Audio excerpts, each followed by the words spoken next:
Bonsoir à tous et merci de suivre Controverse, votre émission de débat contradictoire sur la télévision de Burkina. Le PNDES, le Plan national de développement économique et social, était en évaluation cette semaine entre le gouvernement et ses partenaires techniques et financiers avec 850 milliards de besoins de financement pour 2 projets. Il y a pourtant 2 ans, le plan avait recueilli plus de 18 000 milliards d'intentions de financement. Qu'est-ce qui n'a pas marché? Entre-temps, c'est la question de controverse qui va revenir sur la mobilisation des fonds privés, les investissements structurants. On parlera également de la mise en œuvre des projets sur le terrain. Et comme invité ce soir, nous avons le professeur Al-Kassoum Maïga. Il est ministre des Enseignements supérieurs. Il représente le gouvernement sur ce plateau. Avec nous, M. Bonoudava Dabiré, du Congrès pour la démocratie et le progrès. Il est là au nom de l'opposition. Avec nous aussi, M. Philippe Ouedraogo de la majorité présidentielle. Avec nous également, le docteur Sayouba Ouedraogo. Lui, il est de la société civile. Il est du CREF VEP. Il aura l'occasion de nous définir cela tout à l'heure. Bonsoir, messieurs. Bonsoir. Merci d'avoir accepté notre invitation. Et tout de suite, professeur, on commence ce débat par vous. Je l'introduisais tout à l'heure. Cette semaine, vous étiez en évaluation. Mais il y a toujours un besoin de financement. Et le rapport qu'on a entendu du Premier ministre, c'est que vous avez un problème de mobilisation, notamment dans le secteur privé. Alors que lorsqu'on fait un retour 2 ans en arrière, et notamment la conférence de Paris, on s'est rendu compte qu'à l'époque, le gouvernement avait recueilli le plan, le PNDES notamment avait recueilli des intentions importantes de financement, notamment 18 000 milliards. Pourquoi aujourd'hui on se retrouve avec cette difficulté à mobiliser sur le terrain? Bien. Merci Simon. Je voudrais commencer par vous remercier encore une fois pour cette occasion que vous nous offrez d'être au rendez-vous de la redevabilité, saluer le peuple de Burkina Faso, les ménages burkinabés qui nous suivent actuellement. Nous allons donc vous apporter les éléments d'éclaircissement par rapport à vos préoccupations. Alors, il faut tout d'abord dire que le PNDS, on avait l'objectif majeur qui avait été fixé, c'était la transformation structurelle de l'économie burkinabé. Avec donc l'objectif d'aller vers une croissance forte, résiliente et inclusive, créatrice donc d'emplois pour le bien-être social des Burkinabés. Alors ça tourne autour de 3 axes. Assez souvent, le premier axe évidemment c'est la réforme des institutions. Le deuxième axe c'est le développement du capital humain. Et donc le troisième axe, c'est la dynamisation des secteurs productifs. Dans cette perspective, effectivement, nous avons compté sur une mobilisation des ressources.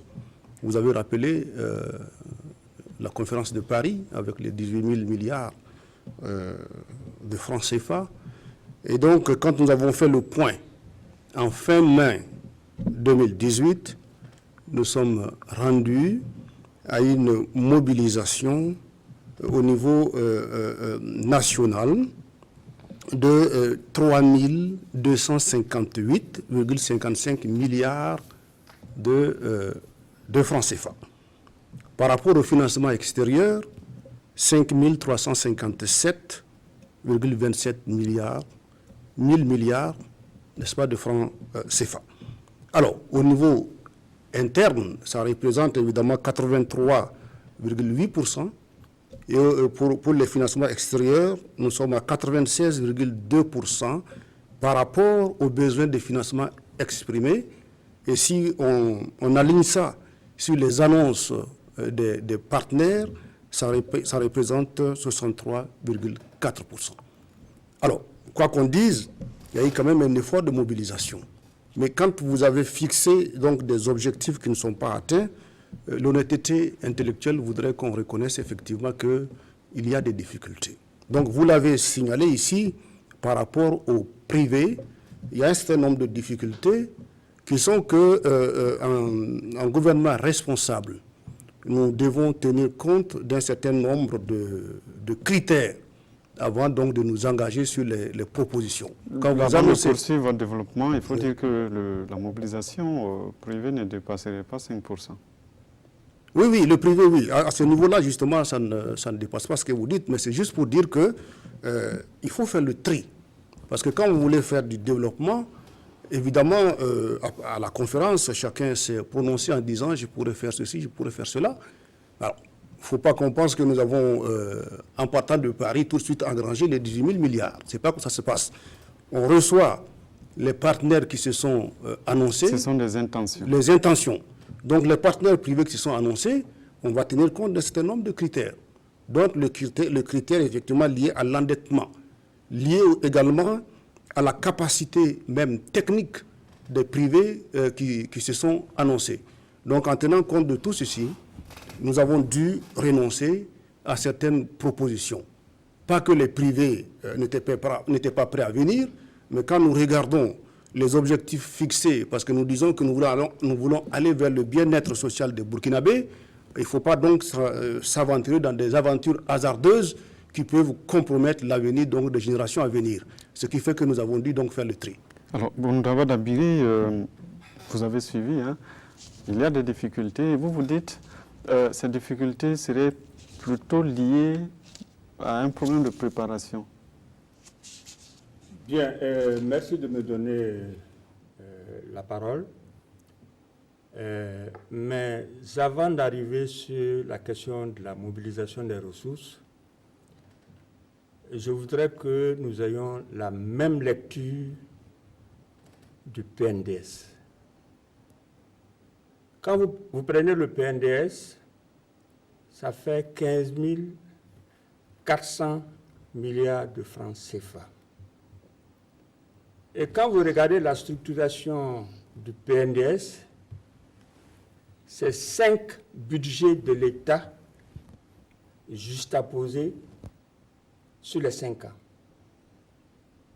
Parce que quand vous regardez l'organisation du schéma de financement, il y a un titre qui est consacré à l'amortissement de la dette. Il y a 3 titres qui sont consacrés à la charge de personnel, au fonctionnement et au transfert courant. Ces 4 catégories de dépenses, on les appelle des dépenses de souveraineté.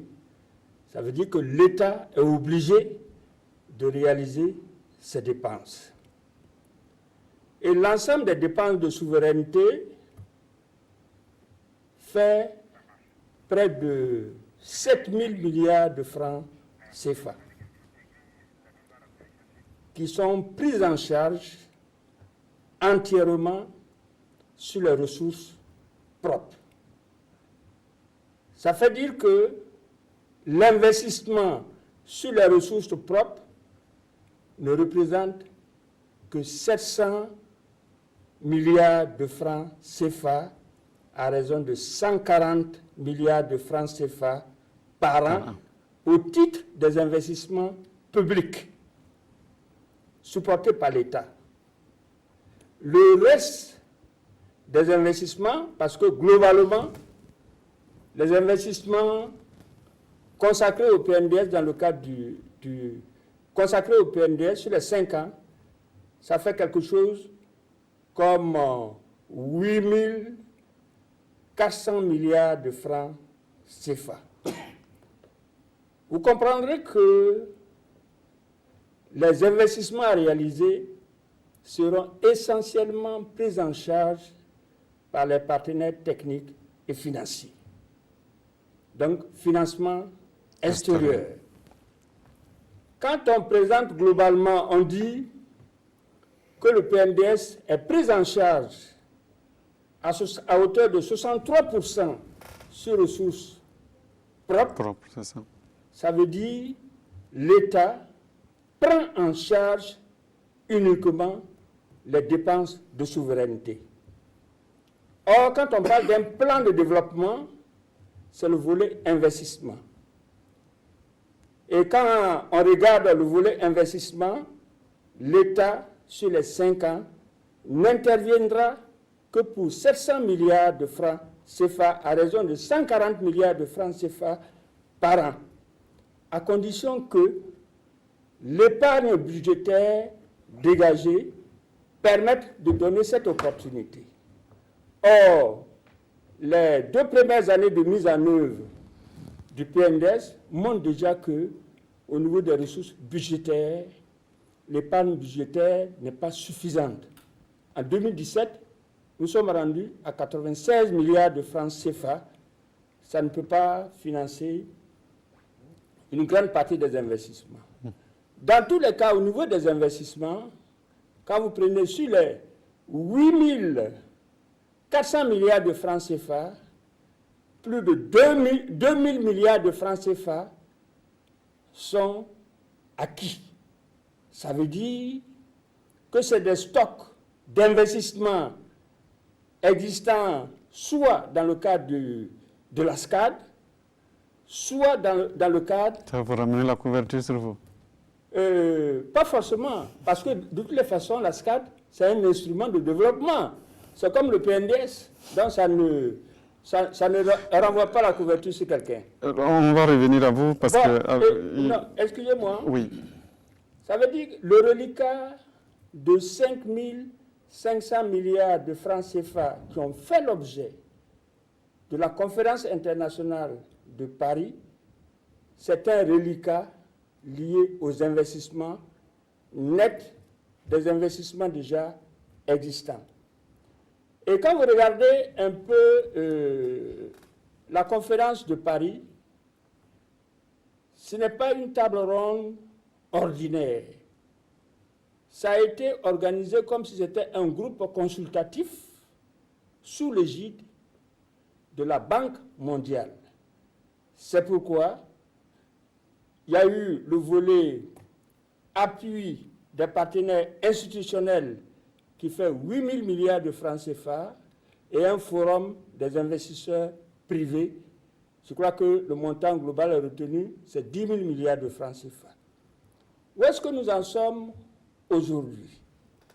Et lorsqu'on regarde, et suivant quelques informations, je crois que le financement, les investisseurs privés ne se sont pas véritablement mobilisés. Et pourquoi? C'est la question qu'on se pose ce soir. Bon, c'est pourquoi il faut faire la part des choses aussi entre les investisseurs privés qui ont une certaine surface financière, capables de mobiliser, parce que dans ce genre de forum aussi, vous allez rencontrer des escrocs internationaux en matière de financement. D'accord.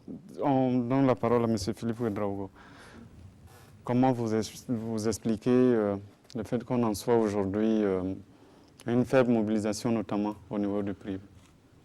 Je pense que si on se tient essentiellement au cas des privés, les raisons qui ont été avancées par le gouvernement, à savoir que finalement il y a des accords sur les conditions dans lesquelles les privés devraient intervenir.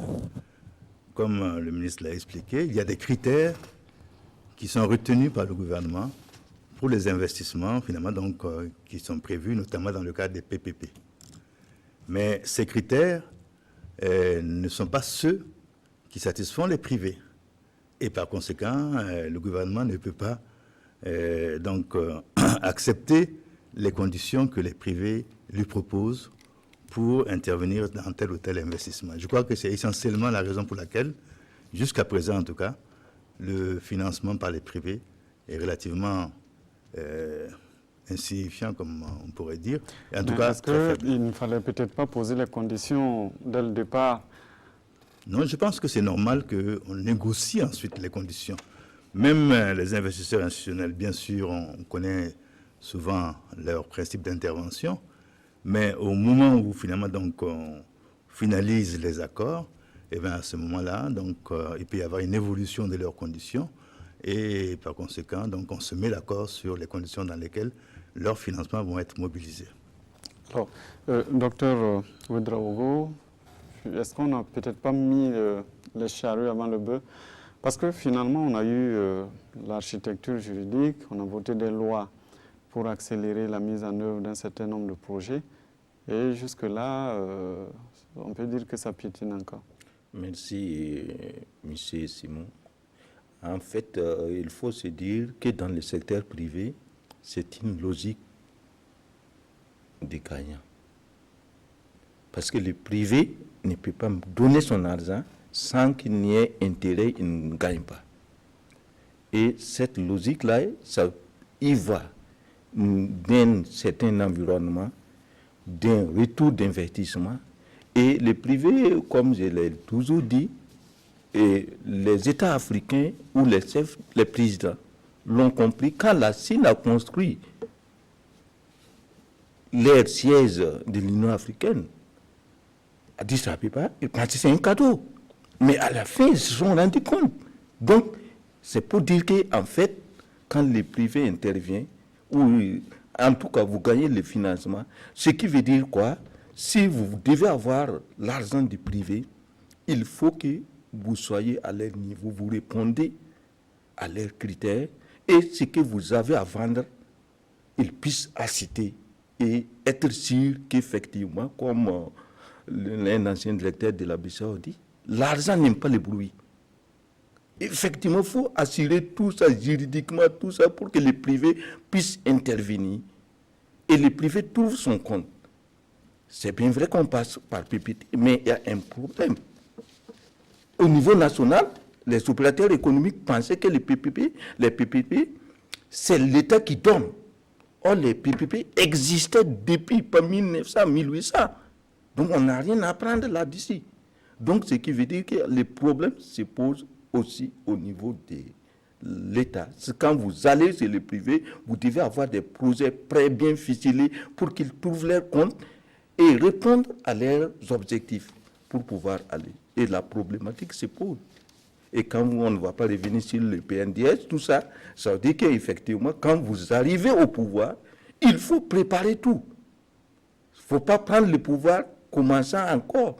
Il faut que tout soit ficelé, on peut aller directement et les ressources. Au niveau national, je dirais l'analyse. Il y a les ressources. Quand vous regardez les banques qui ont augmenté leurs capitaux, vous voyez même que les gens ont mis beaucoup d'argent. Pourquoi? Et même la mobilisation au niveau national. On peut mobiliser. Pourquoi? C'est le système, quand on vous prenez, comme quelqu'un l'a dit, vous ne prenez pas bien votre société, comprendre bien, ça pose un problème. Pourquoi l'ONIA arrive à desservir tout ça? Et ça veut dire qu'effectivement, il faut mettre en place et non pas calquer. Celui qui vit en France, ce n'est pas la même chose. Le papier a sa limite, ou les stratégies du papier ont leurs limites. Mais comment imaginer un système pour intéresser les privés, intéresser la société pour que ça soit une équipe? La problématique se pose là. D'accord. Monsieur le ministre.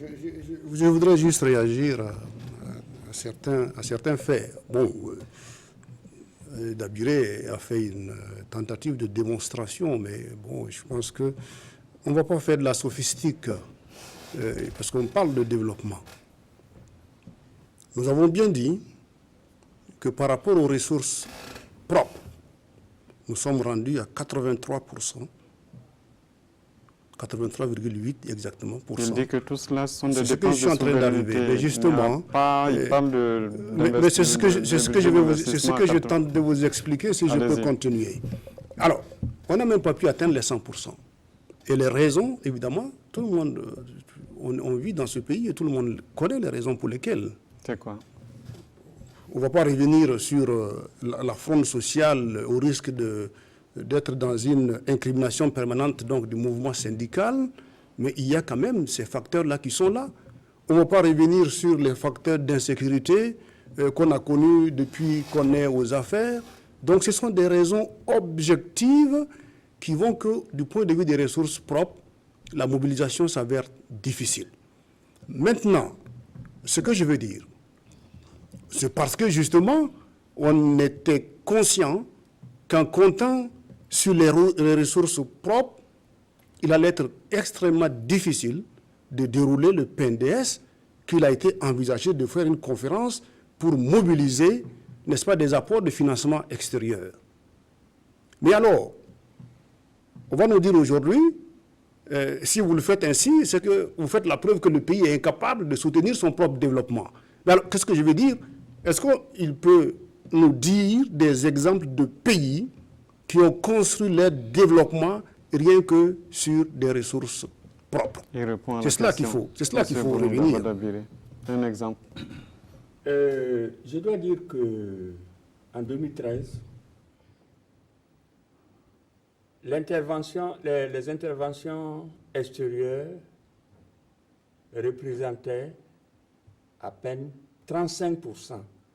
Là, vous parlez du Burkina. Du Burkina, 35% du budget de l'État. Ça veut dire que des efforts avaient été faits pour tendre vers une certaine marginalisation des ressources extérieures. C'est ça la réalité. Je prends le cas du Burkina. En 2013, les ressources extérieures, au titre du titre 5 du budget de l'État, représentaient moins de 35%. Le reste était financé sur ressources nationales.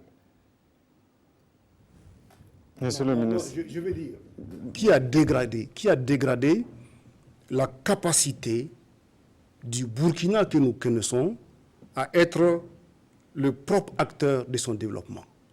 Si on va en 2013, moi j'aimerais bien qu'on retourne à la révolution démocratique et populaire, qu'on retourne là où le Burkina s'était totalement dédouané, n'est-ce pas, d'apports extérieurs pour faire son développement. Nous avons vu les efforts qui ont été faits. Nous avons vu comment les Burkinabés ont pu faire le chemin de fer de Ouaga jusqu'à Kaya. Ce sont ces exemples-là qu'il faut prendre. Mais 35%, ce n'est pas encore une gloire que de dire qu'on a ramené à 35% quand on était parti de périodes où nous étions pratiquement à 0%, où nous avons dit, où nous avons dit que il y a des pays qui vont au FMI et autres sur les civières, que nous restons debout. Nous avons comment les fonctionnaires ont fait des efforts. Il y a des témoins qui sont là aussi aujourd'hui. D'accord. Pour varier avec Philippe Ouedraogo. Je pense que le ministre Dabiré sait que pendant très longtemps, au niveau des investissements qui étaient quand même relativement faibles ici dans notre pays, eh bien, l'apport extérieur était d'environ 80% pendant longtemps. Et vous dites à ce et moment, peut-être que s'il a évolué, le budget d'investissement n'était pas aussi important. Il n'était pas très important. Et peut-être que si justement l'apport extérieur est tombé à 35%, c'est aussi parce qu'il y avait, si on veut dire, un retrait des partenaires techniques et financiers qui n'étaient plus très enclins à financer. Peut-être qu'il y avait une volonté du gouvernement de s'affranchir progressivement, mais je pense que la deuxième raison non plus n'est pas fausse. Parce qu'on a bien vu qu'à la fin des années du pouvoir de Blaise Compaoré, eh bien que l'économie s'essoufflait et que les investissements étaient beaucoup plus faibles que ceux qu'on espérait.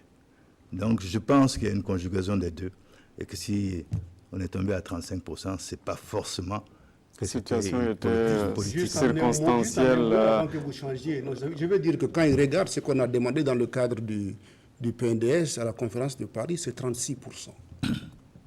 36%. Voilà. Je crois, 35 à 36. Ils vont vous répondre aussi avant de revenir à vous. Que le niveau d'investissement qui était prévu à cette époque-là est nettement plus faible que celui qui est prévu par le PNDES. Et par conséquent, ça peut se comprendre. On peut comprendre la situation actuelle. Qui secouait la tête. Si je dois aller jusqu'à la Révolution, j'ai fait la traduction économique du discours d'orientation politique. Donc je sais de quoi je parle. Et la mobilisation interne, nous sommes passés par ce qu'on appelle des efforts populaires d'investissement. En réalité, l'auto-ajustement ne permettait pas de financer les investissements.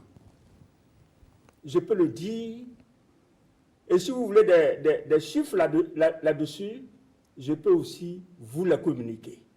Nous avons fait de l'auto-ajustement qui ne s'est pas accompagné en son temps, sous la Révolution, d'une mobilisation importante de ressources extérieures, ni même de ressources internes.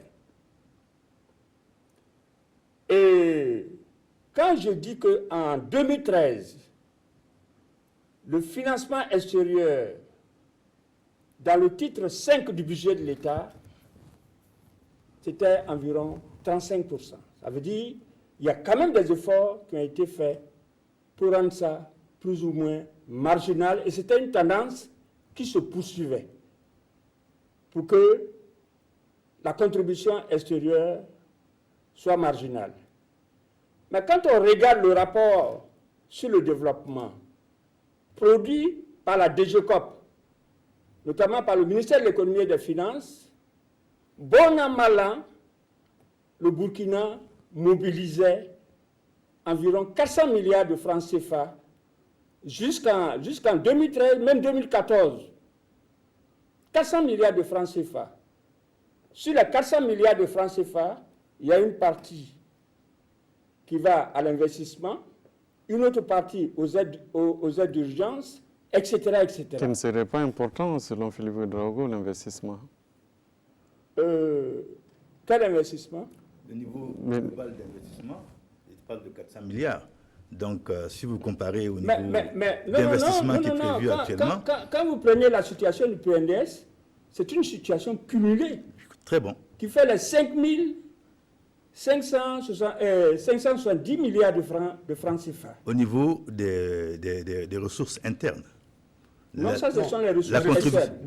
Non, les ressources internes, externes, en combien de temps? Cumulé, là, nous sommes de 2016 à 2018. Même si vous divisez... Les ressources internes... C'est 3 000 et quelques. Les ressources internes sont consacrées aux dépenses de souveraineté. C'est le PNDS qui le dit, ce n'est pas moi. Oui, mais ce n'est pas cela qu'on vous conteste. C'est votre, autosatisfaction par rapport à un investissement de 400 milliards l'année. Et si je vous dis qu'on a fait 8 615 milliards de 2016 à mai 2018. Même si on vous permet de façon très large de diviser par 3, vous vous rendez compte qu'on est très loin des 400 000 dont vous êtes fiers. 400 milliards. De 400 000, voilà. De 400 milliards dont vous êtes fiers. Alors, oui, mais il faut qu'on avance quand même. Il vous répond. Il vous répond. Allez-y. On a mis en place le PNDS. C'est un programme volontariste. Oui. Merci de le dire. Voilà, c'est un programme volontariste. Merci pour la Prenez l'exécution de 2016. Vous verrez que nous n'atteignons même pas 300 milliards de francs CFA. Oui. L'exécution de 2017, compte tenu du fait que les partenaires techniques et financiers, je crois que nous aurons l'occasion de revenir sur les financements innovants, les partenaires techniques et financiers, beaucoup étaient en fin de programme. Mieux que ça, votre initiative des PPP a découragé certains partenaires qui intervenaient dans le domaine des appuis budgétaires pour ne privilégier que les appuis projets, parce que, à travers les appuis projets, ils sont en mesure de suivre l'exécution, ils sont en mesure de contrôler l'utilisation des ressources. PPP, on en parle justement, puisque vous tendez la perche. On en avait discuté ici sur ce plateau, le ministre était là, vous aussi. Où en sommes-nous aujourd'hui? Est-ce que finalement vous aviez commencé à développer? Vous vous dites, c'est peut-être le gouvernement ou l'État qui ne se hisse pas au niveau des privés pour les intéresser et c'est ce qui fait que les choses traînent. Si, parce qu'effectivement, le privé est dans une logique. Et cette logique est, comme on l'a dit, vous ne pouvez pas recevoir les ressources du privé sans que le privé trouve son compte. Or, pour trouver son compte, le privé peut avoir la logique d'aider la population. Mais le mécanisme est là à tel point que les ressources qui arrivent, la population n'en bénéficie pas. Et comment le privé peut faire? Et comme je l'ai dit, il y a beaucoup de paramètres qui montrent qu'effectivement, même quand on parle de croissance, la population n'en bénéficie pas. Il y a un problème. Pourquoi? D'accord. Donc, ce qui veut dire qu'au niveau national, les opérateurs économiques au niveau national pensent que PPP, c'est en fait l'État qui les donne de l'argent, ils vont exécuter. Ah, et si l'exécution est de la meilleure qualité, quoi qu'on dise, nous sommes en train de faire des investissements à la pète. Parce que la qualité, il manque. Et les citoyens... On va revenir oui, sur, mais les sur citoyens ne trouvent pas son compte, les PPP. Or, au niveau international, quand vous allez au PPP, mais c'est des grosses sommes. On a vu l'exemple à Bouza, leur aéroport, ils n'avaient pas de les ressources, mais une entreprise a bloqué, réparé tout ça. Mais c'est des entreprises sûres, fidèles et qui, aussi, savent que le meilleur payeur, c'est un État. Et l'endettement, c'est comme on dit économiquement, est que l'État ne part pas ce que nous appelons les sentiers explosifs. Quand l'État atteint là-bas, ça veut dire qu'on n'a plus confiance. Sinon, que l'État s'endette, l'État doit payer, quel que soit l'État. D'accord. Professeur. Non, c'est juste pour dire que bon, ce qui s'est posé, l'histoire a fait que nous étions là, les deux, par rapport à la loi Querelé. On est là aujourd'hui pour faire le point, pour faire l'évaluation. Alors, de toute façon, on a suivi toutes les péripéties des discussions autour de cette question. Alors, il y a deux faits. Le premier, c'est que vous avez donc des PPP de type donc BOT, donc où vous investissez, vous exploitez et vous transférez à l'État. Il y a des PPP qui sont sous la forme de préfinancement et qui aggravent le seuil d'endettement des pays. Alors, lorsqu'on est passé à la phase d'opérationnalisation, les propositions qu'on avait étaient surtout des propositions de PPP type préfinancement, qui allaient donc aggraver le niveau d'endettement du pays. Mais je pense que plutôt que de trouver que ça n'a pas été efficace, c'est quand même de reconnaître qu'un gouvernement qui dit « je ne veux pas m'avancer dans ces aventures d'endettement du pays », c'est que nous avons quand même fait preuve de responsabilité en disant que les actes que nous posons aujourd'hui doivent être des actes supportés par des générations futures. Donc, quand on avait crié à la caverne d'Ali Baba, on pensait qu'on allait s'engouffrer, n'est-ce pas, dans cette caverne, les yeux fermés. Mais nous avons dit, on ne va pas s'aventurer dans ce type de PPP qui vont nous créer des difficultés. Moi, je veux dire, par rapport aux cités universitaires, il ne faut pas dire que les privés ne se sont pas présentés. J'en ai eu plusieurs. Nous avons analysé et nous avons vu que ce n'était pas supportable du point de vue de l'endettement. Donc, du coup, on n'est pas allé plus loin que ça.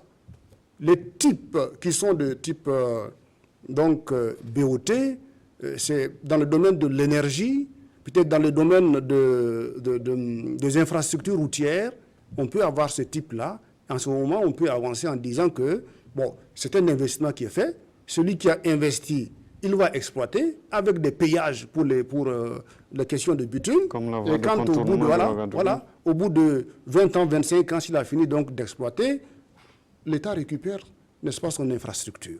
Voici les raisons pour lesquelles on n'a pas voulu s'aventurer. Donc je pense que ceux-là qui avaient voulu nous dire qu'on prenait des aventures hasardeuses, ils doivent plutôt aujourd'hui se féliciter et nous féliciter du fait d'avoir pris nos responsabilités en ne prenant pas toutes les offres qui nous étaient faites parce que ça représentait des dangers pour l'avenir de notre pays. Monsieur Dabiré, pour féliciter le gouvernement. Je ne peux pas vous féliciter. Mais félicitez-vous alors vous-même. Je peux me féliciter d'avoir attiré l'attention. À l'époque, sur ce même plateau, nous avons demandé est-ce que le gouvernement a fait des études sérieuses sur les éventuels intervenants en PPP. À l'époque, nous avons dit que c'était une arnaque gouvernementale. 38 projets d'un coût global de 1700 milliards de francs CFA. Je me souviens encore du montant puisque je vous ai posé la question. Okay.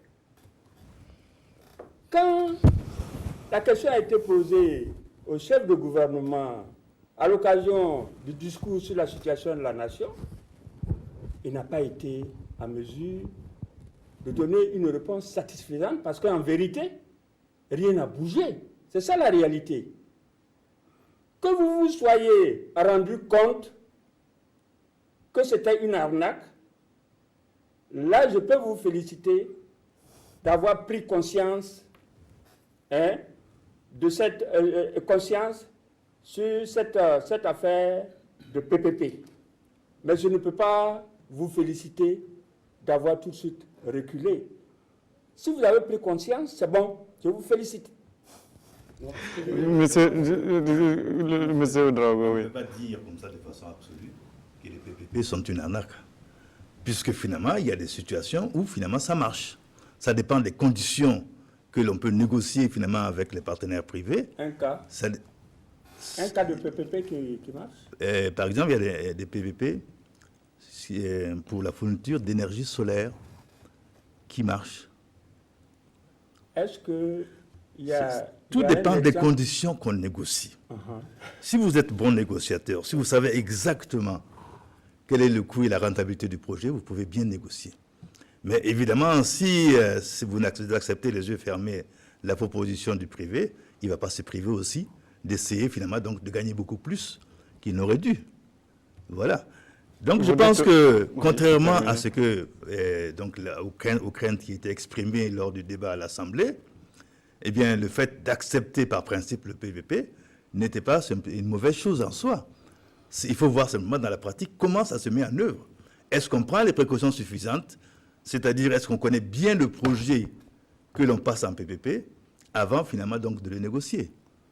Vous savez, c'est un peu comme... finalement aussi, il n'y a pas, comme il dit, un problème de préparation. À partir du moment où on lance que... Je veux réagir sur ça. Non, c'est pour vous dire. C'était encore des intentions.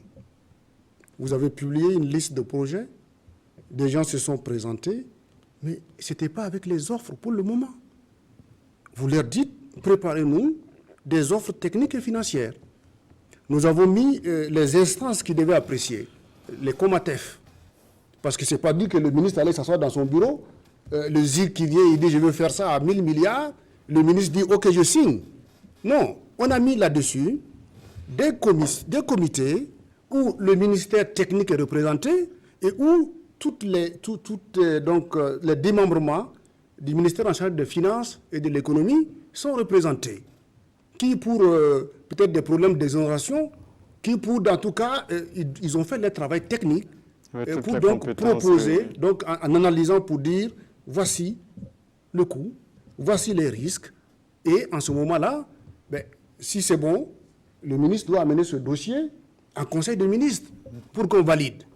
Mais maintenant, vous ne pouvez pas, quelqu'un qui vous dit, je me positionne pour ça, dire tout de suite, non, je ne veux pas parce qu'il y a de l'arnaque dedans. Vous pouvez le déceler lorsque vous avez eu le dossier, que vous l'avez analysé, que vous avez regardé avec minutie. En ce moment, vous pouvez dire, cette affaire, ce n'est pas une affaire intéressante pour nous. D'abord, M. Ouedraogo. Oui, je dirais par rapport au PPP, quand on regarde les PPP signés même avec les entreprises de renommée, pas au niveau national, on constate qu'effectivement, ce sont des activités rentables. On prend par exemple les titres de transport. On prend par exemple les passeports.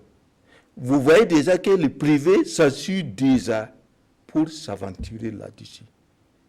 Et maintenant, comme vous le dites, quand vous partez et ce n'est pas bien préparé, vous ne prenez pas en compte les intérêts de la population et tout en sachant que le privé suit l'évolution sociale de la nation et comme je l'ai dit, le privé ne va pas s'aventurer. Maintenant, les opérateurs au niveau national, ils sont dans la même logique que c'est l'État qui doit préfinancer. Ça pose un problème. Et même s'ils exécutent, ils ne sont pas sûrs parce que des jours au lendemain, il y a des problèmes de se faire rembourser. Parce qu'à un certain moment, on constate, nous sommes de la société civile, on observe, on constate qu'effectivement, le politique est dans l'économie. Donc, effectivement, si vous n'êtes pas un opérateur économique politique, ça pose un autre problème encore. Donc, effectivement, les citoyens ne trouvent pas son compte. Monsieur Dabiré. À l'époque, l'initiative du gouvernement voulait précipiter les choses. Vous vous souviendrez que des allègements avaient été accordés pour les passations de marché. Vous vous souviendrez aussi que... En termes de procédure. Voilà, en termes de procédure. Ouais. Vous vous souviendrez aussi que les PPP sont régis par une loi, la loi 020. En son temps, on a dit non. Pourquoi aller immédiatement à la passation directe de marché au lieu de suivre les procédures qui sont contenues dans la loi en question? On nous a dit c'est pour faire vite et que nous avons 38 projets d'un montant global de 1700 milliards de francs CFA à exécuter dans l'immédiat et que dans 6 mois, un bilan aurait été fait à l'opinion nationale. Ce bilan n'a jamais vu le jour. C'est peut-être ce qu'on essaie de faire. Le gouvernement devait faire ce bilan. Ah, ok. Ce bilan n'a jamais vu le jour. Mais pourquoi vous n'avez pas demandé le bilan? On vous l'a demandé. Non, si on ne le fait pas, demandez-le. On vous l'a demandé. Quand et comment? Discours sur la situation de la nation. Le Premier ministre a été interpellé là-dessus. Jusqu'à présent, on n'a pas vu le bilan. Je pense que nous sommes suffisamment clairs et transparents par rapport à cette question. Je dis, on ne peut pas amener le débat sur la question des procès d'intention. Nous avons dit, on veut aller vite, il faut alléger. Parce que la loi, dans ces conditions du moment, ne permettait pas d'aller vite. Et si on avait eu des propositions sérieuses qui valaient la peine d'être donc exécutées, on l'aurait fait. Mais là, on a eu les allègements et on se rend compte qu'on ne peut pas l'enfermer la destinée de ce pays dans des aventures qui ne tiennent pas. Nous avons tiré les conclusions. Mais je vous dis, de toute façon, peut-être maintenant, vous savez que les conditions d'allègement, c'est déjà dépassé, parce que c'était pour une période de temps. Maintenant, tout ce qui peut s'analyser, va s'analyser dans le cadre de la loi, puisqu'on n'a pas demandé une éternité pour cela. Et on va continuer, puisqu'on a quand même identifié des choses qui valent la peine d'être exécutées parce que c'est du type BOT. C'est ça qui va être poursuivi. Et le moment venu, vous serez informé. Aujourd'hui, vous avez l'initiative quand même pour les permis et les cartes grises. Vous ne me direz pas que ça ne marche pas. Ça marche, ça. Il y a eu ajouter peut-être, sans vous aider, hein, il y a eu le projet Zina solaire et puis certainement la voie de contournement de Ouaga qui sera... On va évoluer, ça me permet, j'évoque ça. Le projet Zina est financé par qui? J'allais dire qu'effectivement, si vous prenez les rapports de l'ARCOP, vous vous dites simplement, quand on regarde les difficultés des marchés exécutés, beaucoup, ce sont les marchés sur entente direct qui trouvent plus de difficultés. Et un projet, depuis combien d'années, quand on a fait l'analyse, même avec des accords de financement, pour avoir même les premiers de blocage au Burkina, minimum, vous avez 5 mois. Donc si on nous dit 6 mois pour truc, or la société civile observe et regarde, analyse, trouve qu'effectivement, si on écoutait la société civile, ça pouvait être plus.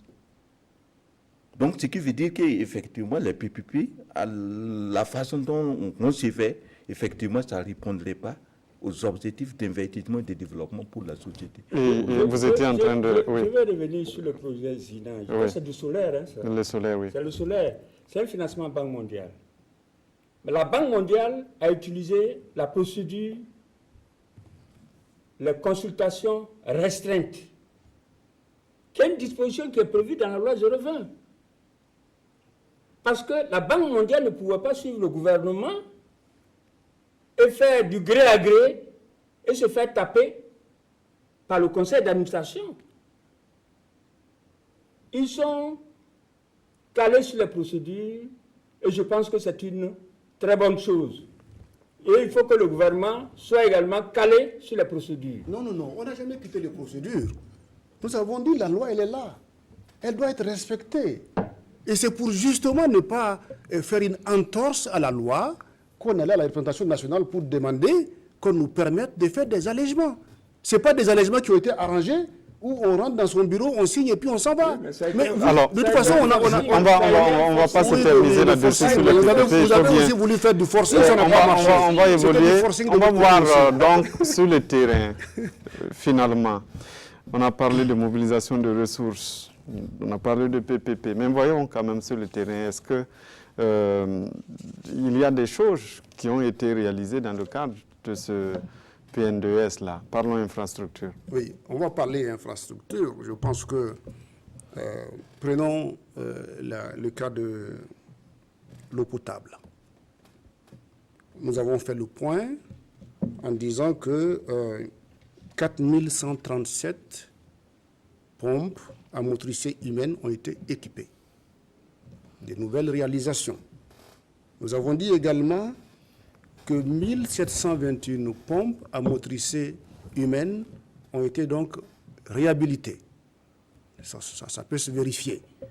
Nous disons que 225 adductions d'eau potable simplifiée, nouvelles, ont été réalisées et 46 ont été réhabilitées.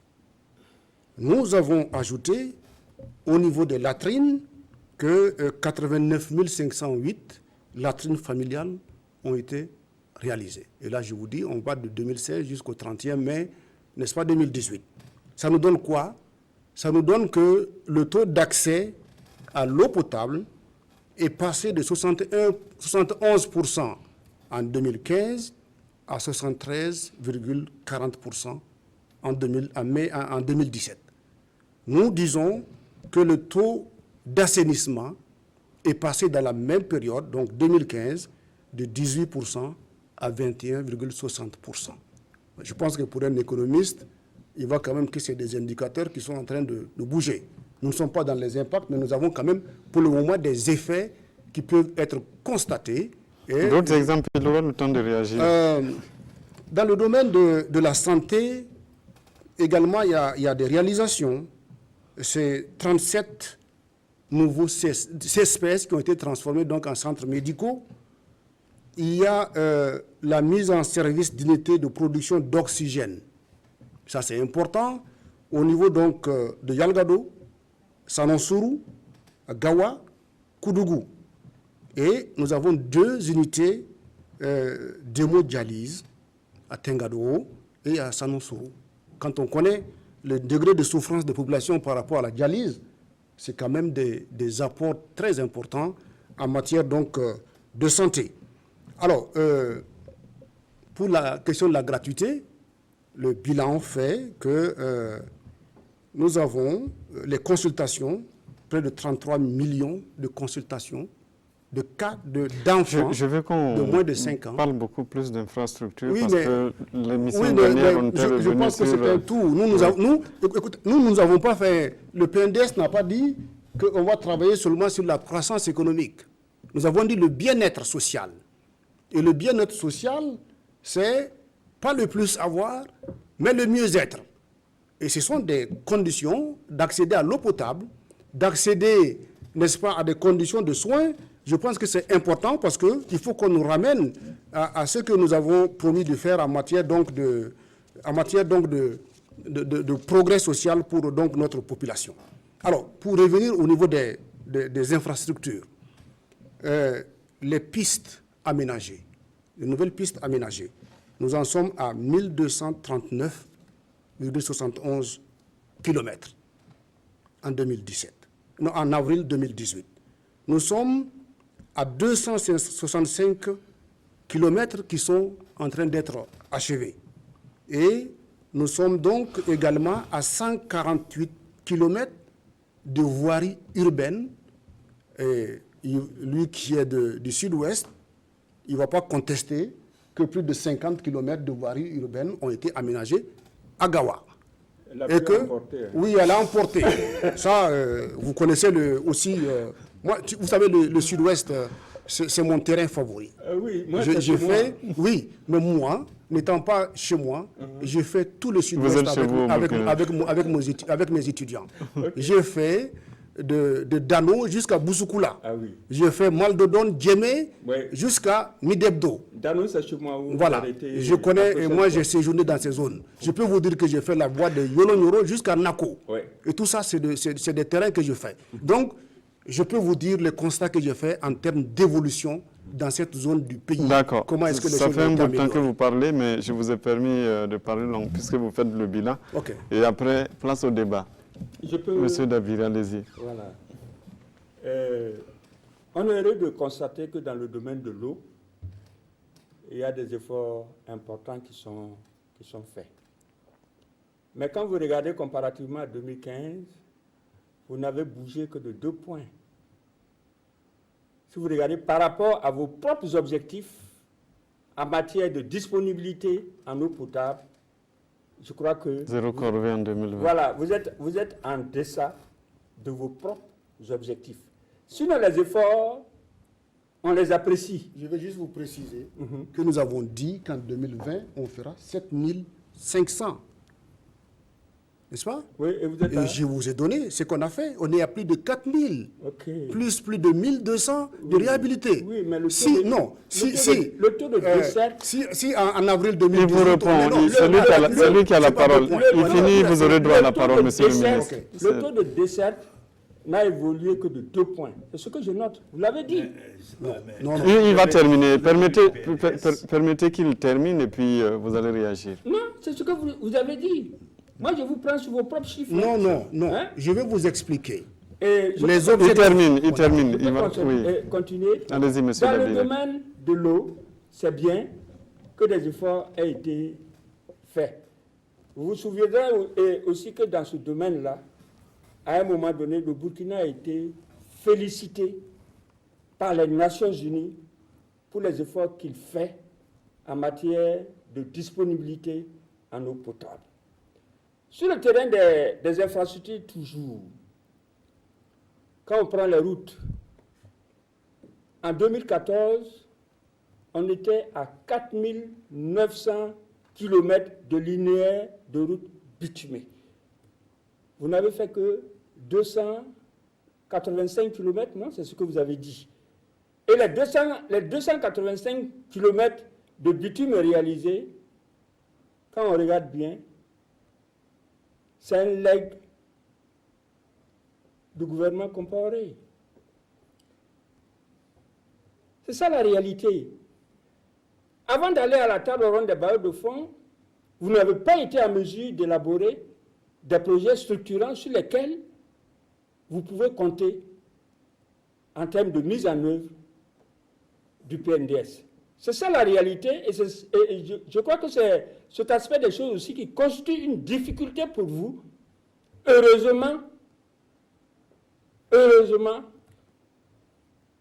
que le gouvernement comparé a laissé près de 300 milliards de francs CFA pour la réalisation des routes en termes de conventions signées, d'accords signés, etc., etc. Ce sont sur ces accords-là que vous travaillez actuellement. C'est ça la réalité. Philippe Ouedraogo, d'abord, qui n'a pas parlé depuis un bout de temps. Bon, oui. Vous savez que, allez-y. Si on prend l'exemple de l'eau potable, même d'augmenter de 1% l'accès à l'eau potable, c'est beaucoup. Pour une population qui avoisine les 20 millions d'habitants, si vous estimez finalement que les besoins finalement en eau potable pour une personne sont de l'ordre peut-être de... ça dépend bien sûr. Pardon? L'ordre de 20 litres par jour. Non, plus que ça quand même. En général, on table sur au moins 50-60 litres par Ça dépend jour. du milieu. Ça dépend du milieu et puis Voilà. de la situation, parce que ce qu'on peut aujourd'hui fixer comme objectif, dans 10 ans, bien évidemment, ça évolue. Et donc, d'augmenter de 2%, c'est beaucoup. D'ailleurs, quand vous lisez le PNDS, l'augmentation finalement qui était visée n'était pas si importante que ça. Au total, finalement, donc, pour 2020, si j'ai bien lu, en tout cas, je le lis ici, eh bien, on pensait atteindre finalement un taux d'accès de 79% en 2020. Et par conséquent... Ça, c'est le PNDS. Pas du PNDES. Oui. Et par conséquent, si on parle de 71% en 2015, vous voyez qu'on ne monte pas de 20%, on monte juste de Sauf de qu'il ne reste plus que 19-10%. 2 ans. Pardon? Sauf qu'il ne reste plus que 2 ans. Oui, c'est ça. Mais on est quand même à 60, presque 73%, n'est-ce pas? 72%. 72,40%. On va revenir à vous. Et ça, les chiffres que moi j'ai sont des chiffres pour 2016 et 2017. Donc c'est sûr que ça a progressé depuis, puisqu'il y a des... Le ministre, puisque nous sommes en débat, il faut bien Non, qu'il y ait la contradiction. c'est Allez-y. juste pour lui dire que un Sur gouvernement le legs. sérieux, sur le legs, un gouvernement sérieux ne peut pas venir et puis balayer du revers de la main ce qui a été fait. Le développement, c'est un processus cumulatif.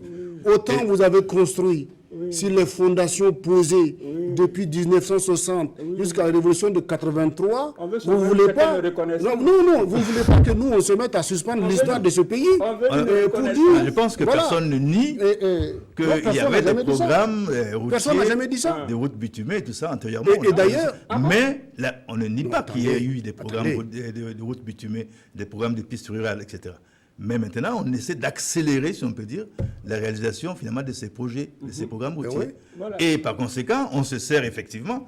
S'il y avait des accords de financement déjà obtenus, et puis c'est bien normal qu'on Il faut s'appuie le dessus dire. et qu'on essaie ensuite de Non, dépasser. attendez, mais qu'est-ce qu'il faut Pourquoi dire vous voulez- Qu'est-ce qu'il faut dire Alors, Il faut dire que les gens ne parlons connaissent pas finalement déjà. l'un après l'autre. Je dis Pour simplement, qu'on puisse se comprendre. je dis simplement, Monsieur le ministre.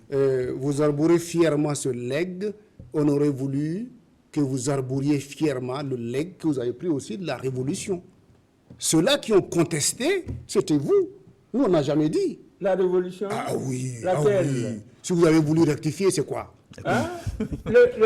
Si vous avez voulu rectifier, c'est Il y a quoi combien de révolutions Mais ici? voilà, il y en a eu On combien évolue avec eux. Donc ce que je suis en train de vous dire, c'est quand même de reconnaître qu'il y a des efforts soutenus qui ont été faits. Quand on fait 4737 forages, il ne faut pas nous dire qu'il n'y a eu que dalle. Quand on a fait plus de 1200 kilomètres de pistes, il ne faut pas nous dire qu'il n'y a rien eu. Moi, je voudrais que, parce que nous sommes tous là, en politique, parce que nous avons des projets pour ce pays. Et ces projets pour ce pays ne peuvent prospérer que dans la mesure où nous sommes capables tous de reconnaissance des acquis et des avancées qu'on peut apporter pour Je ce pense pays. que- Ça fait un bout de temps que vous avez la parole, C'est pour dire que docteur Ouedraogo. c'est pour dire On qu'il y revient a à du vous. travail qui est fait. Il faut qu'ils le reconnaissent. Oui, mais il dit que vous vous appuyez plus sur ce qu'ils ont déjà mobilisé, c'est ce qu'il dit. Mais, monsieur Nabé. mais on a fait du travail. Et ce travail, il faut le reconnaître. Il faut le reconnaître à sa juste valeur. Dire un tel, tout ça, pour nous, la société civile, c'est que ces investissements servent au bien-être, la qualité. Et qu'on ne gaspille pas, comme si je peux m'exprimer, les ressources de l'État. Quoi qu'on dise, un État, ça dit, ce n'est pas lié au pouvoir d'un parti. On doit tracer le développement. Et celui qui arrive, comme j'ai l'habitude de dire, la vie d'une nation n'est pas liée seulement à la vie du président. Il va mourir et la nation existera. Donc, ce qui veut dire que le développement, c'est une continuité. Maintenant, et que pour nous, quand on dépasse les ressources de l'État, que les citoyens prouvent son compte, la qualité, on ne revient pas. Je donne l'exemple. Vous avez un doute sur la qualité des infrastructures? Oui, il y a la qualité. Parfois, on fait les investissements et comme on a vu l'exemple, je donne l'exemple, il fait un temps où on a l'aéroport de Ouagadougou avec l'ascenseur qui a fonctionné en quelques minutes. On a vu un temps ici, on nous a présenté un hélico que même s'il y a des attaques, on peut quand même rapidement. Mais où se trouve? Là, nous C'est parlons pour du dire PNDS. Est-ce qu'effectivement, que vous avez c'est pour dire que les investissements... Est-ce que vous avez des exemples sur, par exemple, les réalisations que le ministre vient de donner? On a l'exemple, par exemple, du 11 décembre. Nagawa. On a l'exemple des bâtiments qui n'ont même pas été réceptionnés, monsieur le ministre ne me contredit pas. Et déjà, ça a été remporté. Ça veut dire qu'à ce moment, il faut la qualité. Donc, ce sont ces éléments-là qui font qu'effectivement, la société civile se pose. Et c'est pour cette raison, je pense que je l'ai répété, nous exigeons qu'on fasse un audit social sur ces qualités et qu'on prenne des mesures, on sanctionne. Et tant que l'État ne sanctionne pas, ça ne peut pas aller. On a vu des exemples, les gens utilisent les ressources de l'État, ils font comme pour leurs propres ressources, et finalement on ne sanctionne pas. Et l'exemple qui a défrayé la chronique, vous êtes de la communication CIAO, quelqu'un qui détourne des milliards d'étudiants au PNB, on ne sanctionne pas. Et moi j'ai toujours l'habitude de dire, quand quelqu'un vole, si la sanction ne dépasse pas l'avantage, il va continuer à voler. D'accord. Oui, Monsieur Dabiré, on revient à Il a vous. dit quelque chose d'assez important. La qualité et l'utilisation rationnelle des ressources. Quand on prend le domaine des infrastructures routières, à un moment donné, l'enrobé coûtait entre 250 et 350 millions de francs CFA le kilomètre. Aujourd'hui, le même kilomètre fait 800 millions de francs CFA. Ça pose problème. Près du triple. Voilà. Monsieur le ministre voulait réagir. Avant peut-être que vous interveniez, je voulais... Bon, je ne sais pas d'où vous tirez ces chiffres. Personnellement, je ne les ai pas. Mais je pense que pour avoir été au gouvernement, vous savez très bien qu'il y a une inflation régulière des coûts. Et puis ça dépend finalement donc aussi des routes, puisque ça dépend finalement des ouvrages et par conséquent aussi du climat finalement donc, qui sévit dans la zone de l'infrastructure routière par exemple.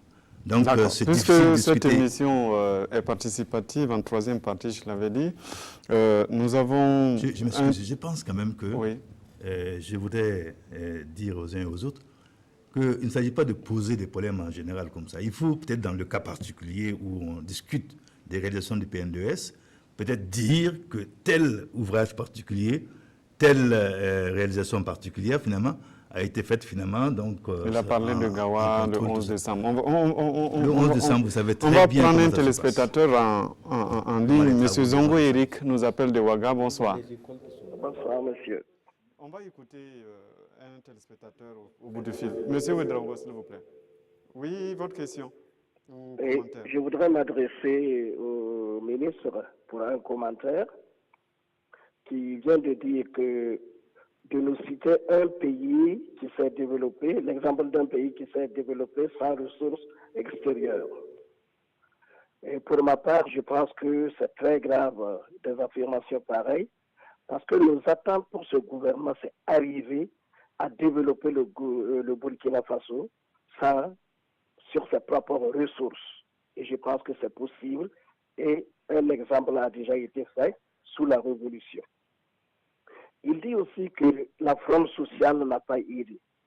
Et c'est trop facile de s'appuyer sur la fronde sociale pour expliquer les échecs du gouvernement.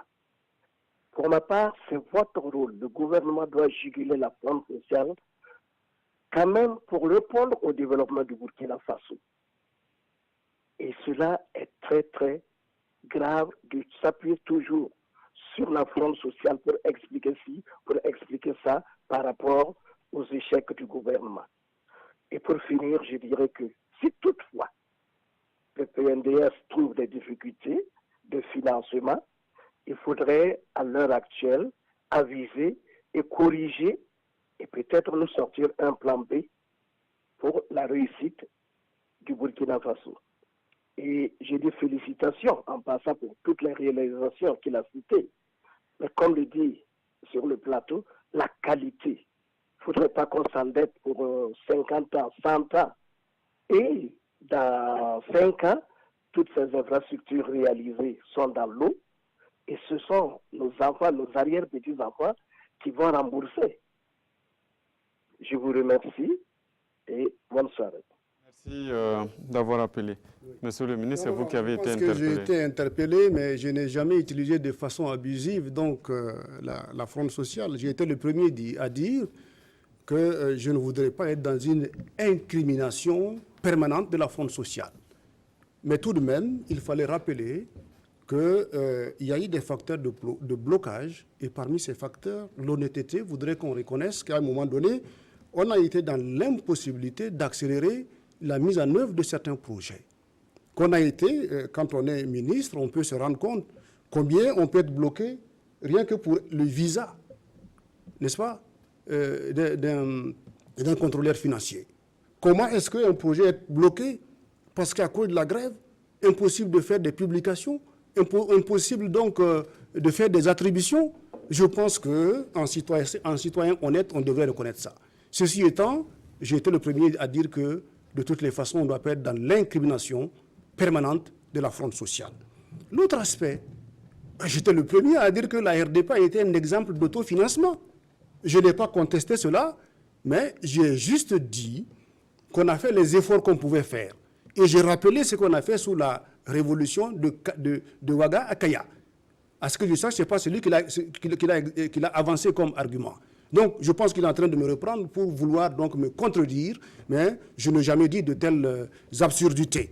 Mais simplement, je dis, quand on regarde l'histoire du développement des continents et des pays, l'autarcie n'a jamais été la clé du développement.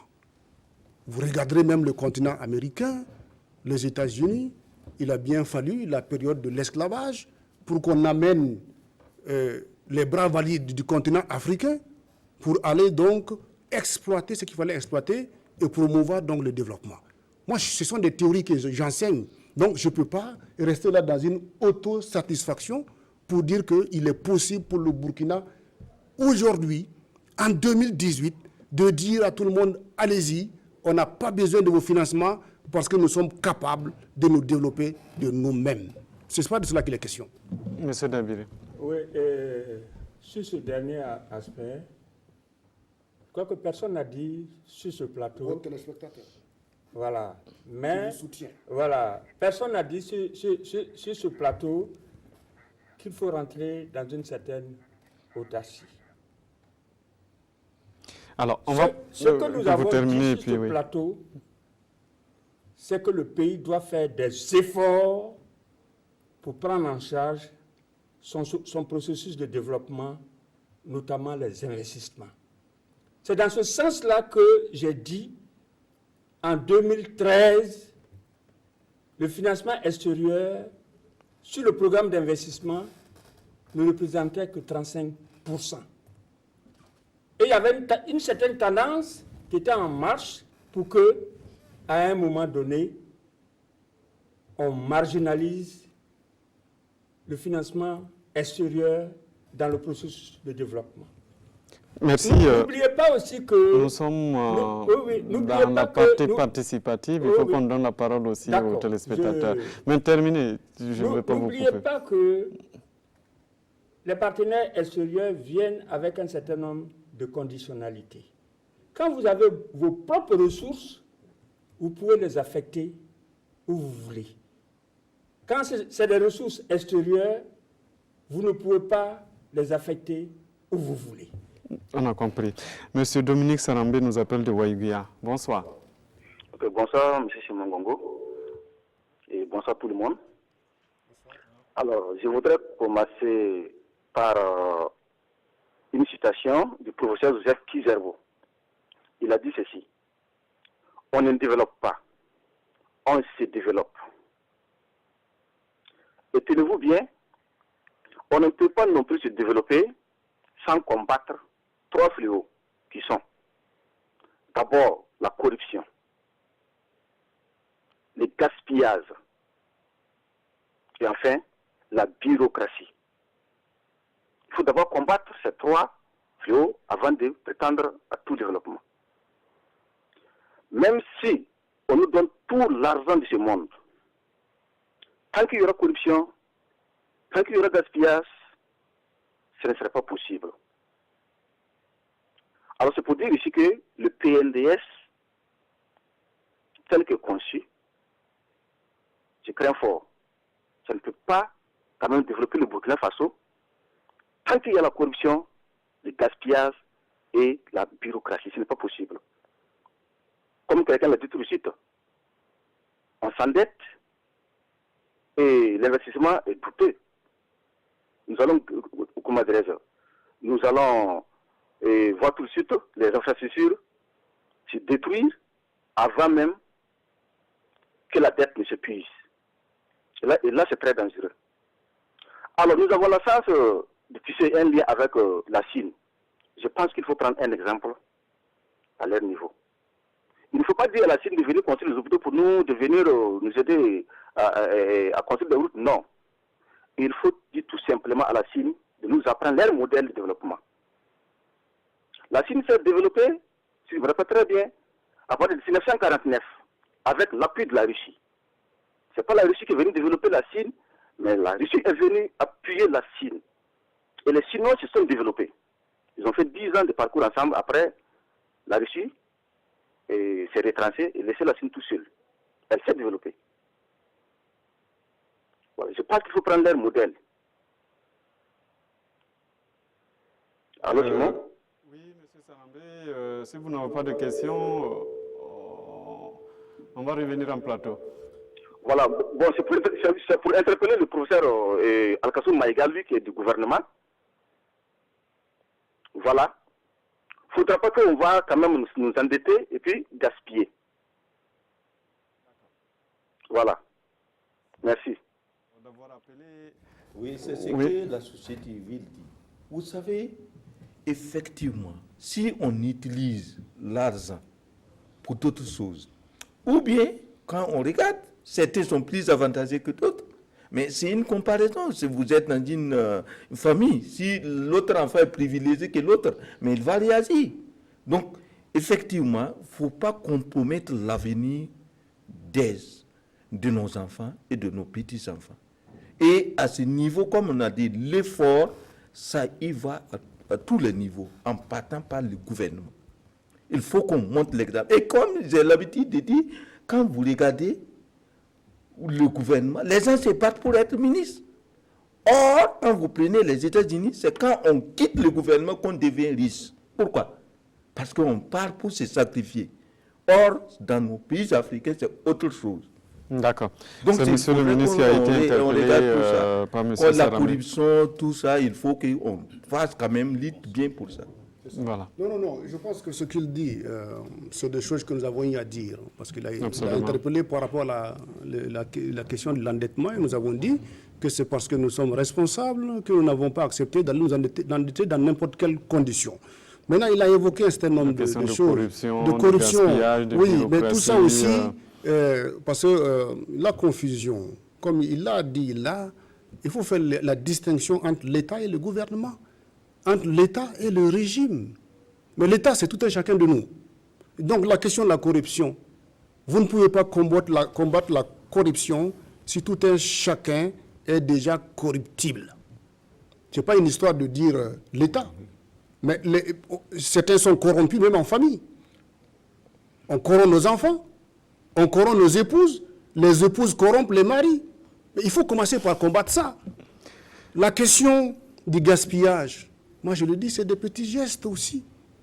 La façon dont on gaspille ce soir et la façon dont on gaspille également au bureau, ne serait-ce que l'économie de l'énergie, avec les climatiseurs, ça également, il faut que chacun travaille à son propre niveau.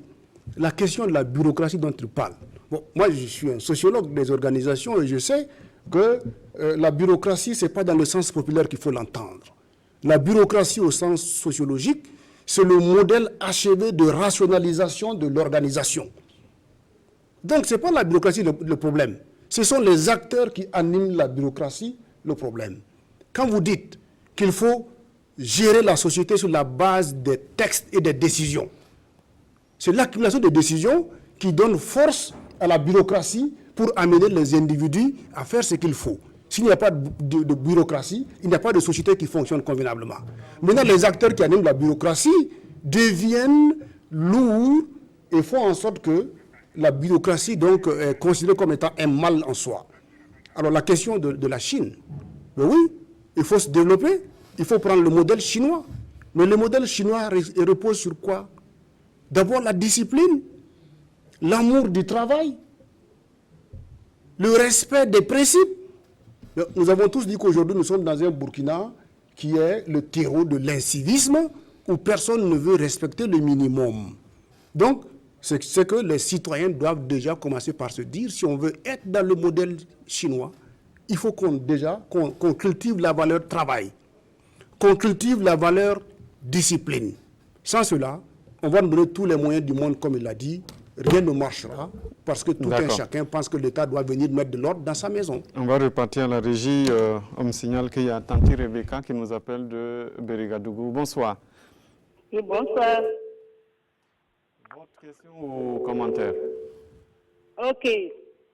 Donc, c'était du côté de la santé. Quand le ministre, ils ont parlé de tout ce qu'ils ont pu faire, transformer les CSPS en hôpitaux. Donc, moi, ma question, c'était surtout, est-ce que les équipements qu'ils ont envoyés au niveau des hôpitaux ou des CSPS, est-ce que c'est de qualité? Le personnel même qui doit travailler sur ce matériel, ils ont été bien formés pour comprendre l'utilisation de ces équipements. Et aussi, c'est bien d'investir sur la santé.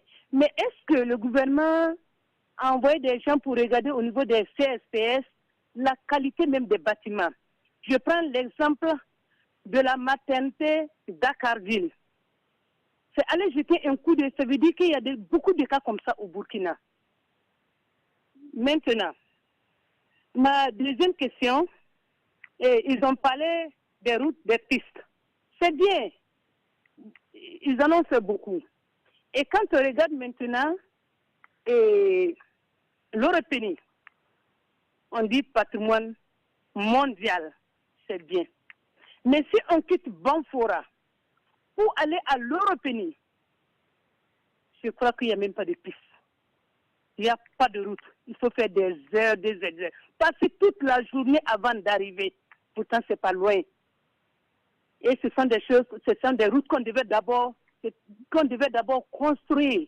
On devait d'abord, comme priorité, c'était des routes comme ça qu'on devait voir.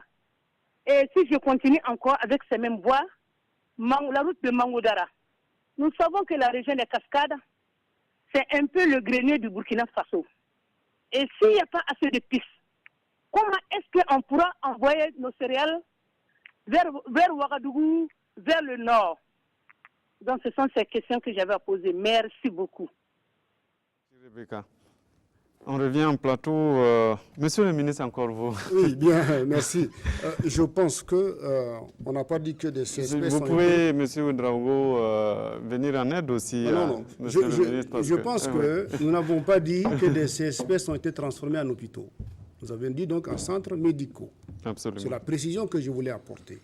Oui. Maintenant, sur la qualité des équipements. La qualité des équipements, je pense que le ministre de la Santé fait du travail. Et je pense également que nous sommes dans si vous avez suivi, il y a quand même des marchés qui ont été passés pour pouvoir donc relever le plateau technique, à la fois au niveau de certains hôpitaux, mais aussi au niveau de certains centres médicaux. Alors, ça va venir, ça va faire l'objet d'un contrôle, mais je dis aussi, le contrôle, si nous sommes dans un esprit citoyen, n'est pas simplement de la seule responsabilité de l'État. Les utilisateurs sont les premiers moyens de contrôle de la qualité. Moi, je fais un travail au Mali, à Koutiala, où c'était des constructions. Mais c'était des jeunes de quartier qui s'étaient organisés et qui venaient prendre les briques pour voir le niveau de dosage du ciment et du sable, et qui laissaient donc tomber et qui interpellaient l'entreprise et la mairie par rapport à la qualité des infrastructures. Étant donné que l'État ne peut pas être partout et que les utilisateurs sont les principaux bénéficiaires, lui de la société civile, il le sait, rien n'empêche dans une zone, quand on fait une route chez vous, quand on construit un bâtiment chez vous, rien n'empêche les utilisateurs de s'organiser pour dire on veut suivre la qualité de ce qu'on est en train de faire pour nous.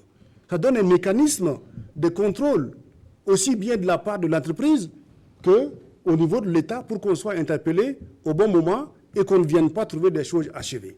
Dans tous les cas, dans le processus, ce que nous avons, l'entrepreneur, et nous avons aussi les bureaux contrôle qui doivent faire le travail. Et un troisième niveau qui est le contrôle par donc, les services techniques du ministère. Donc, si ces niveaux sont défaillants, il y a un problème. Mais je peux comprendre que les gens peut-être n'aient pas l'information qu'eux-mêmes peuvent faire ce mécanisme de contrôle, mais je voudrais dire que la veille citoyenne doit être de rigueur. Pas simplement pour dire que l'État n'a rien fait, mais pour s'impliquer dans le suivi de ce qui concerne notre développement. Elle a parlé de la route, des infrastructures. Cette globale, route, moi je connais bien cette route, parce que j'ai fait Banfoura en passant par l'Europénie pour Gawa.